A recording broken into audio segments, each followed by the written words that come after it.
नमस्कार, देशोन्नतीमध्ये मी साक्षी आपलं स्वागत करते। तुम्ही बघत आहात प्रहार। गेली 12 वर्ष राज्यात मराठा आरक्षणाचे जे जाणून बुजून राजकारण केल्या गेले ते पाहता भाजपचे फडणवीस कसे पक्के राजकारणी आणि बेरकी आहेत हे समजून घेण्यासाठी तारखेसहित घटनाक्रम समजून घेणे गरजेचे आहे। 3 जून 2014 चा दिवस भाजप पक्षाचे ज्येष्ठ नेते आणि केंद्रीय मंत्री गोपीनाथ मुंडे दिल्लीवरून मुंबईला जाण्यासाठी विमानतळाकडे निघाले होते। मुंडेंचा दिल्लीतील शासकीय निवासस्थान आणि विमानतळ हा अवघा अर्ध्या तासाचा प्रवास, पण तेवढ्या वेळात होत्याच नव्हतं झालं आणि गाडीला झालेल्या अपघातात गोपीनाथ मुंडे यांना आपले प्राण गमवावे लागले। मुंडेंच्या गाडीला झालेल्या अपघाताचे तपशील समोर आल्यानंतर अनेकांनी त्यांचा मृत्यू हा अपघात होता की घातपात अशी शंका उपस्थित करायला सुरुवात केली। मुंडेंच्या मृत्यूबद्दलचा हाच वाद पुन्हा नव्यानं उफाळून आला आहे। बीबीसीने दिलेल्या बातमीत गोपीनाथ मुंडेंना ईव्हीएम हॅकिंगच्या कल्पना असल्यामुळे त्यांची हत्या केल्याचा खळबळजनक आरोप सय्यद शुजा या सायबर एक्सपर्टनं केला होता। 31 ऑक्टोबर 2014 ला राज्यातील एकनाथ खडसे सहित अनेक ज्येष्ठ नेत्यांना डावलून फडणवीस यांचे सरकार महाराष्ट्रात सत्तेत आले। 2016 पासून राज्यात मराठा आंदोलन नियोजनपूर्वक सुरू झाले किंवा आरएसएस ने घडवून आणले। ह्या मराठा आंदोलनामुळे मराठ्यांना मिळाले काहीच नाही, मात्र मराठा समाज इतर समाजापासून नियोजनबद्ध रीतीने संपूर्णपणे एकटा पाडला गेला। फडणवीस साहेबांनी मराठा समाजाला आरक्षण दिले। 15 नोव्हेंबर 2018 ला म्हणजे नेमके 2019 च्या निवडणुकीपूर्वी तेव्हा देवेंद्र फडणवीस मुख्यमंत्री होते। राज्यात फडणवीस ठाकरे यांचे महायुती सरकार होते। 2019 लोकसभा विधानसभा निवडणूक संपली। शिवसेना आणि भाजप दरम्यान बराच घोळ घातला गेला, कारण उद्धव ठाकरे मुख्यमंत्री पदाकरिता अडून बसले होते। राज्यात राष्ट्रपती राजवट लागू होती। अगदी पहाटे राष्ट्रपती राजवट हटवून तो गाजलेला पहाटेचा शपथविधी पार पडला आणि 23 नोव्हेंबर 2019 ते 28 नोव्हेंबर 2019 केवळ 5 दिवसात फडणवीस हे अजित पवारांना हाताशी धरून औट घटकेचे मुख्यमंत्री झाले। मात्र नंतर शरद पवारांनी नियोजन करून महाविकास आघाडी स्थापन केली। राज्यात 28 नोव्हेंबर 2019 ला उद्धव ठाकरे मुख्यमंत्री झाले। सत्ता बदल झाला। भाजप सेना महायुती सरकार जाऊन काँग्रेस सेना राष्ट्रवादी असे महाविकास आघाडीचे सरकार स्थापन झाले।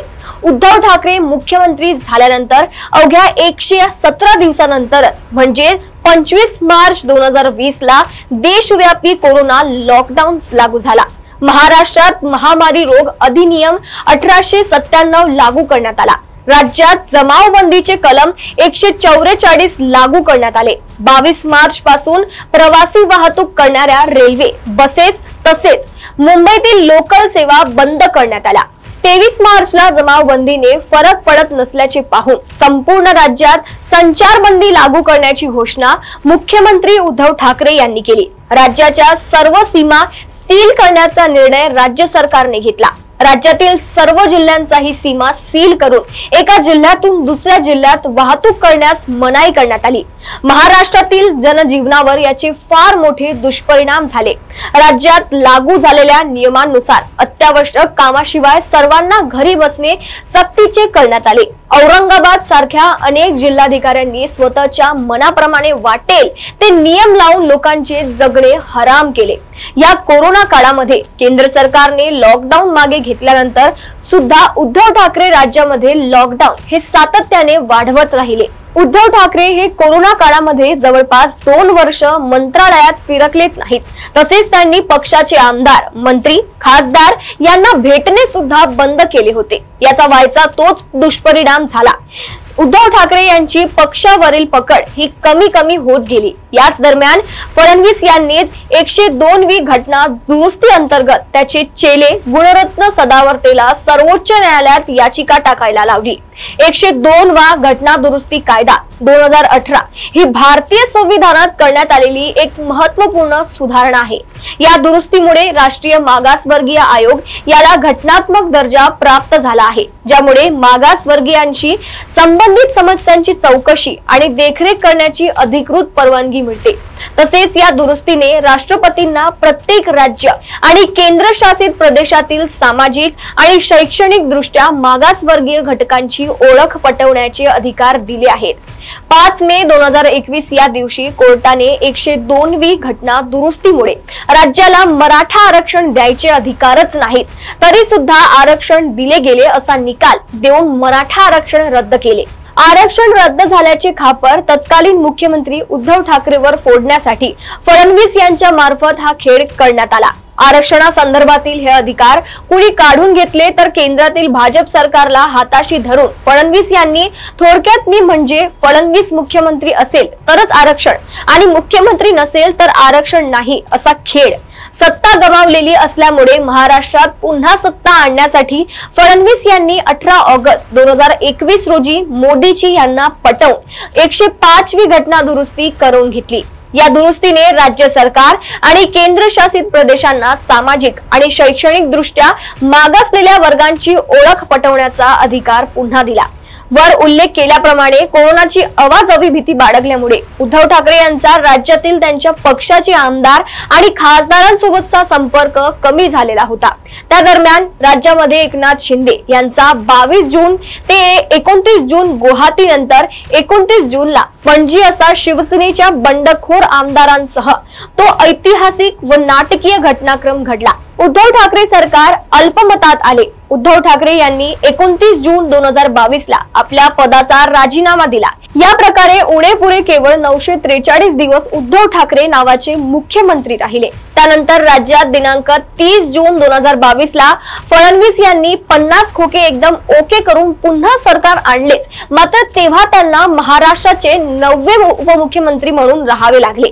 30 जून 2022 ते 4 डिसेंबर 2024 दरम्यान एकनाथ शिंदे मुख्यमंत्री होते। 105वी घटना दुरुस्तीमुळे राज्याला परत अधिकार मिळाल्यामुळे 4च महिन्यात शिंदे यांच्या काळात मराठा समाजाला 10% SEBCS आरक्षण मिळाले। हे 10% SEBCS आरक्षण सुद्धा जाऊ शकते, कारण 10% आरक्षण लागू झाले तेव्हा एकनाथ शिंदे मुख्यमंत्री होते।